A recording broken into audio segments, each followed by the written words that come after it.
ನನ್ನ ಒಂದು ಪ್ರಶ್ನೆ ಕೇಳಿದ್ರಿ. ನಾನು ಮಂತ್ರಿ ಮಂಡಲ ರಚನೆ ಆಗುವ ಮೊದಲನೇ ದಿನದಿಂದಲೂ ಕೂಡ ಇಲ್ಲಿಯವರೆಗೆ 3 ವರ್ಷ ನನಗೆ ಅವಕಾಶ ಕೊಟ್ಟಂಥ ಸಿದ್ದರಾಮಯ್ಯನವರಿಗೆ ಧನ್ಯವಾದ ಹೇಳ್ತೀನಿ. ಮುಂದೆ ಪಕ್ಷ ಅವಕಾಶ ಕೊಟ್ಟರೆ ಕೆಲಸ ಮಾಡ್ತೀನಿ, ಕೊಡಲಿಲ್ಲ ಅಂತಂದರೂ ಕೂಡ ಪಕ್ಷದ ಶಿಸ್ತಿನ ಸಿಪಾಯಿ ಆಗಿರ್ತೀನಂತ ಅವತ್ತಿಂದ ಹಿಡ್ಕೊಂಡು ಇದು ಒಂದೇ ಉತ್ತರವನ್ನು ನಾನು ಕೊಡ್ತೀನಿ. ನೋಡಿದ್ರೆ ಸೊ ರಾಜ್ಯದಲ್ಲಿ ಮುಂದಿನ ದಿನಗಳಲ್ಲಿ ಸಿಎಂ ಆಗೋ ಮಟ್ಟಿಗೂ ಕೂಡ ತಮ್ಮ ಅಭಿಮಾನಿಗಳು ಹೇಳ್ತಾ ಇದ್ರು. ಸೊ ಈ ಬಾರಿ ಸ್ಥಾನಕ್ಕಾಗಿ ಯಾಕೆ ಅಷ್ಟೊಂದು ಇದಾಯ್ತು? ಎಲ್ಲೋ ಒಂದ್ ಕಡೆ ಇಲ್ಲ ನೋವೇ ರಾಜಕಾರಣದಲ್ಲಿ ಯಾವಾಗ ಬೇಕಾದ್ರೂ ಏನ್ ಬೇಕಾದ್ರೂ ಆಗ್ಬೋದು, ಅನ್ಸರ್ಟನ್.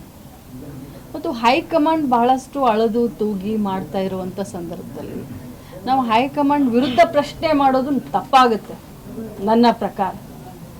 ಸೊ ರಾಜಕಾರಣಿಗಳ ಜೀವನದಲ್ಲಿ ಒಮ್ಮೆ ಇಂಥ ಸಂದರ್ಭ ಬರುತ್ತೆ, ಅದನ್ನ ಮೆಟ್ಟಿ ನಿಲ್ಲೋದೇ ಒಂದು ನಾಯಕತ್ವದ ಗುಣ ಅಂತ ನಾನು ಹೇಳ್ತೀನಿ. ಅದು ನೋಡಿ, ನಾನು ನಿಜವಾಗ್ಲೂ ಹೇಳ್ತೀನಿ, ಮಹಿಳೆಯರು ಇಲ್ಲದ ಸಂಪುಟ ಅಪೂರ್ಣ. ಅದು ಯಾರೇ ಇರಲಿ ಮಹಿಳೆಯರನ್ನ ಸಂಪುಟದಲ್ಲಿ ಸೇರಿಸ್ಕೊಳ್ಬೇಕಂತ ನಾನು ಕೂಡ. ಯಾಕಂದ್ರೆ ನೀವು ಈ ಹಿಂದೆ ಸಂಪುಟದಲ್ಲಿ ಕೆಲಸ ಮಾಡಿದಿರಿ, ಸೊ ಅನುಭವಿಸ್ತಿರದಿರಿ, ಅದ್ರ ಜೊತೆಗೆ ಇಷ್ಟೊಂದು ತಡ ಯಾಕೆ? ಮಹಿಳೆಯರ ಬಗ್ಗೆ ಸಾಕಷ್ಟು ನೀವು ಯೋಜನೆಗಳು ತಂದು ಕೊಟ್ಟವ್ರು. ನೀವು ಈಗಾಗಲೇ ಉಮಾಶ್ರೀ ಅಂತವ್ರನ್ನ ನಾವು ಈಗಾಗಲೇ ಉಪಸಭಾಪತಿ ಎಲ್ಲ ಮಾಡಿದೀವಿ. ಮಹಿಳೆಯರಿಗೆ ನ್ಯಾಯ ಕೊಡಬೇಕು ಅಂತಾನೆ ತಾವೆಲ್ಲರೂ ಗೊತ್ತು. ಏನೋ ಒಂದು ಆಗಿದೆ ಕರ್ನಾಟಕದಲ್ಲಿ, ಆಗಿದೆ, ಅದನ್ನ ನಾನು ಒಪ್ಕೊಳ್ತೀನಿ. ಆಗಿಲ್ಲ ಅಂತ ನಾನು ಅದರ ವ್ಯತಿರಿಕ್ತವಾಗಿ ಉತ್ತರ ಕೊಡಲಿಕ್ಕೆ ಹೋಗೋದಿಲ್ಲ. ನೀವು ನಮ್ಮ ಸರ್ಕಾರಗಳು ಎಲ್ಲೆಲ್ಲಿದ್ದಾವೆ, ಜಾರ್ಖಂಡ್ ಇರ್ಬೋದು, ಹಿಮಾಚಲ ಪ್ರದೇಶ ಇರ್ಬೋದು, ತೆಲಂಗಾಣ ಇರ್ಬೋದು, 3-4 ಜನ ಮಹಿಳೆಯರಿಗೆ ಅಲ್ಲಿ ಮಂತ್ರಿ ಸ್ಥಾನ ಕೊಟ್ಟಿದ್ದಾರೆ. ಏನೋ ಒಂದು ಹೆಚ್ಚು ಕಡಿಮೆ ಕರ್ನಾಟಕದಲ್ಲಿ ಆಗಿದೆ, ಬೇರೆ ಬೇರೆ ಬೇರೆ ರೀತಿಯಾದಂಥ ಲೆಕ್ಕಾಚಾರದಲ್ಲಿ ಆಗಿದೆ. ಬಟ್ ನಿನ್ನೆ ನಾನು ನೋಡಿದೆ, ಮಾನ್ಯ ಮುಖ್ಯಮಂತ್ರಿಗಳ ಒಂದು ಸ್ಟೇಟ್ಮೆಂಟ್ ನಾನು ನೋಡಿದೆ, ಆದಷ್ಟು ಶೀಘ್ರದಲ್ಲಿನೇ ಮಹಿಳೆಯನ್ನು ತಗೊಳ್ತೀನಿ ಅಂತ ಹೇಳಿದ್ದಾರೆ. ನಾನು ಹೈಕಮಾಂಡ್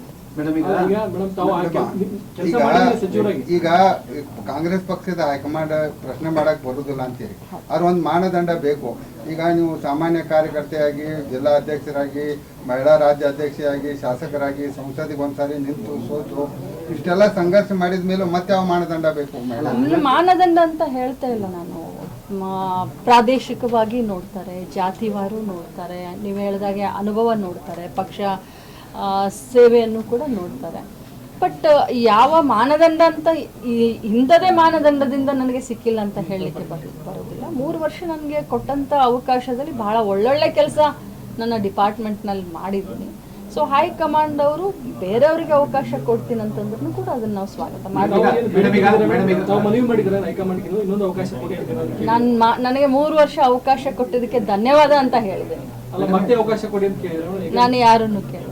ಮೇಡಮ್, ಈಗ ಅರ್ಹತೆ ಮತ್ತು ಸಾಮರ್ಥ್ಯ ಎರಡೂ ಯಾಕೆ ವಿಳಂಬ ಆಗ್ತಾ ಇದೆ?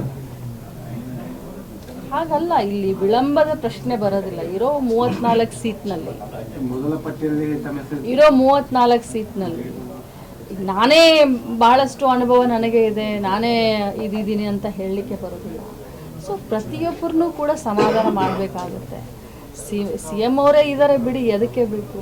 ಅಷ್ಟೊಂದು ಚೆನ್ನಾಗಿ ಕೆಲಸ ಮಾಡ್ಕೊಂಡು CM ಅವ್ರಿಗೆ ನಾವು ಶಕ್ತಿಯನ್ನ ತುಂಬುವಂತ ಕೆಲಸ ನಾವು ಮಾಡ್ತೀವಿ. ರಾಜ್ಯದ ಕೆಲವೊಂದಿಷ್ಟು ಭಾಗದಲ್ಲಿ ನೀವು ಜನರನ್ನ ಸೆಳೆಯುವಂತದ್ದು ಇವತ್ತು ತಮ್ಮ ಮುಖಾಂತರ ಹೇಳಲಿಕ್ಕೆ ನಾನು ಬಯಸ್ತೇನೆ. ಇನ್ ಮುಂದೆ ಕೂಡ ಲಕ್ಷ್ಮೀ ಹೆಬ್ಬಾಳ್ಕರ್ ಬರೀ ಬೆಳಗಾವಿ ಗ್ರಾಮೀಣ ಕ್ಷೇತ್ರ ಆಗಲಿ ಅಥವಾ ಬೆಳಗಾವಿ ಜಿಲ್ಲೆಗೆ ಅಷ್ಟೇ ಸೀಮಿತ ಆಗಿರೋದಿಲ್ಲ. ಈ ಮುಂಚೆ ಹೇಗೆ ರಾಜ್ಯವ್ಯಾಪಿ ನನ್ನ ಪ್ರವಾಸ ಇರ್ತಾ ಇತ್ತು, ರಾಜ್ಯವ್ಯಾಪಿ ಯಾವ ರೀತಿ ಕಾರ್ಯಕ್ರಮಗಳು ಪಕ್ಷದ ಸಂಘಟನೆಯಲ್ಲಿ ಭಾಗವಹಿಸ್ತಾ ಇದ್ನೋ, ಇನ್ನು ಮುಂದೆ ಕೂಡ ಲಕ್ಷ್ಮೀ ಹೆಬ್ಬಾಳ್ಕರ್ ಅದೇ ರೀತಿ ರಾಜ್ಯವ್ಯಾಪಿಯಾಗಿ ಪ್ರವಾಸವನ್ನು ಕೂಡ ಮಾಡ್ತೀನಿ. ಪಕ್ಷ ಸಂಘಟನೆಯಲ್ಲಿ ಮುಂಚೂಣಿಯಲ್ಲಿ ನಿಂತು ಕೆಲಸ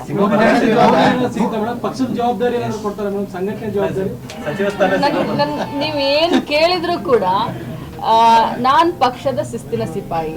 ಅವ್ರಿಗೆ ಏನ್ ಜವಾಬ್ದಾರಿ ಕೊಟ್ಟರು ಮಾಡ್ತೀನಿ. ಆದ್ರೆ ನನಗೆ ಏನೂ ಕೂಡ ಅದರ ಕಲ್ಪನೆ ಇಲ್ಲ, ಯಾಕಂದ್ರೆ ನನಗೆ ಅದ್ರ ಬಗ್ಗೆ ಏನೂ ಗೊತ್ತಿಲ್ಲ. ಮೇಡಮ್ ಇವಾಗ ಕರ್ನಾಟಕ ಕಾಂಗ್ರೆಸ್ ಪಕ್ಷಕ್ಕೆ ಈಗ ಕಾಂಗ್ರೆಸ್ ಪಕ್ಷಕ್ಕೆ ಒಂದು ಮಹತ್ವಪೂರ್ಣವಾದ ರಾಜೀನಾಮೆ. ಸೈಲೆಂಟ್ ಆಗಿದ್ದೀರಿ ಮೇಡಮ್. ಅಂದ್ರೆ ಹಿಂದಕ್ಲೆ ನೀವು ಮಂತ್ರಿ ಬೆಳಗಾವಿ ಬಂದಾಗ ನನ್ನ ಮೌನ ಒಂದು ವೀಕ್ನೆಸ್ ಅಲ್ಲ ಅಂತಿದ್ರಿ. ಈಗ ಯಾಕೋ ಈ ಮೌನ ಸಂದರ್ಭ ಅದಲ್ಲ, 2 ತಿಂಗಳು ಆ ಮಾತನ್ನ ಈಗ ಇದು ಸಂದರ್ಭ ಅಲ್ಲ, ಇದು ಸೂಕ್ತ ಸಂದರ್ಭ ಅಲ್ಲ. ಈಗ ನಾನು ಆ ರೀತಿ ಬಿಟ್ರೆ ಅದು ಡೈರೆಕ್ಟ್ ಆಗಿ ನಾನು ಹೈಕಮಾಂಡ್ಗೆ ನಾಯಕತ್ವಕ್ಕೆ ಮಾತಾಡ್ದಂಗಾಗುತ್ತೆ. ಈ ಸಂದರ್ಭ ಆ ಡೈಲಾಗ್ಗೆ ಸೂಕ್ತ. ಏನ್ ಮಾಡ್ತಾ ಇದ್ದಾರೆ ಸಾಧ್ಯನೇ ಇಲ್ಲ ರೀ ಪಾಪ. ಯಾರು